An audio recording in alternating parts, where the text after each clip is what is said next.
I said a couple of weeks ago if Cal Raleigh hit 60 and they won the division, that he was going to win the MVP. Being a catcher and a better than average catcher, you win that division and you're hitting 60 home runs. Well, check, check, check. Is he going to win the MVP? I don't know. Wait, Because you're it's an not like insider. Don't have you taken a straw vote here?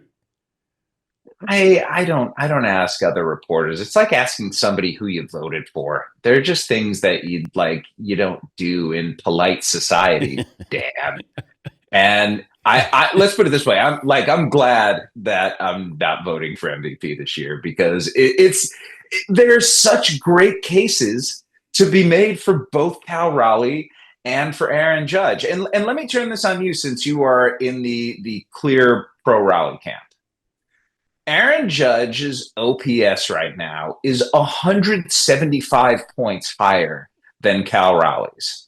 Are you telling me that because Cal Raleigh has a home run total that ends in a round number, and that because Cal Raleigh happens to play with really good guys surrounding him and a team that went out and got Josh Naylor and Geno Suarez at the deadline that helped push them toward that division title, are you telling me all that makes up, along with the defensive elements, for that 175-point gap, which is real, which is significant, and which is enormous?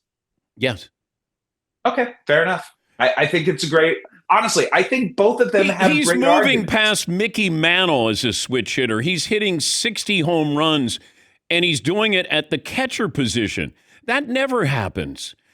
I mean, No, it never has, and it won't happened. happen again. I mean, Nope. he'll hit 38 next year. But So do you think you're suffering from Aaron Judge yes, fatigue? yes. Yeah. Well, that's it. See, But it and I don't think happens, though, Jeff. It happened with Michael Jordan. I voted for him every year, even when Barkley and Karl Malone won. Because I said Yeah. there's no more valuable player to the league than Michael Jordan. I don't care what your numbers are. I don't care what your team did. That guy is the most valuable. Aaron Judge and Shohei Otani. I thought Kyle Schwarber deserved a lot more respect than he's getting because he's going to be a distant second to Shohei Otani. And I think that given what the Phillies got the best odds to win the World Series, Schwarber's been unbelievable. But awesome. Otani has that advantage.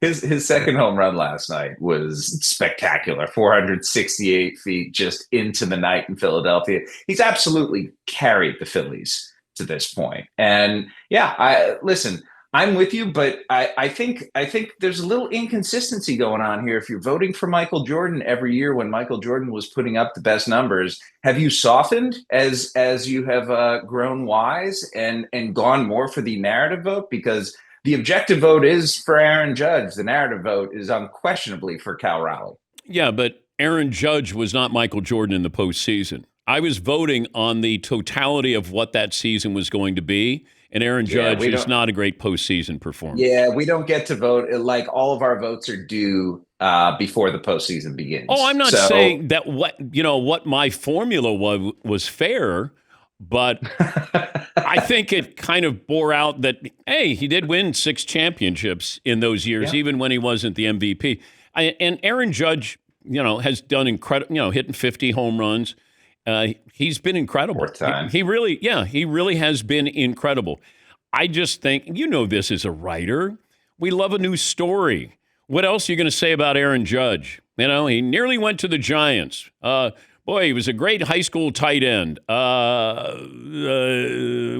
How about this? Aaron Judge is in the midst of one of the great stretches in baseball history for hitters, putting him up there with Barry Bonds, Babe Ruth, and I'm not sure who else. Like, it's one of those types of stretches where when you look at what Aaron Judge has done over the last 4 seasons in particular, but really for the entirety of his career, he has made himself within 10 years an inner circle first ballot, no doubt Hall of Famer who's going to go down among the greatest players in the history of the greatest franchise in baseball. And this year in particular, what he's doing, he's leading the league in batting, hitting 330 or around 330 when nobody hits for average anymore.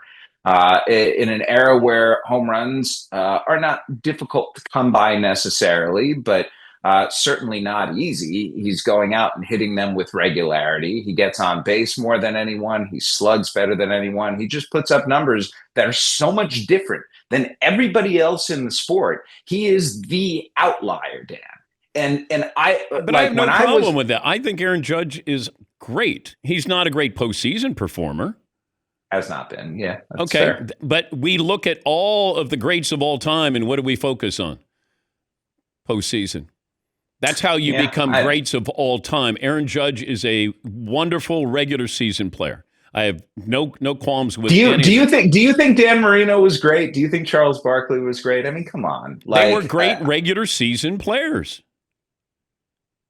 Yeah, I don't personally differentiate those two. I feel like, but we do that with quarterbacks all the time. Eli's going to the Hall of Fame. Why?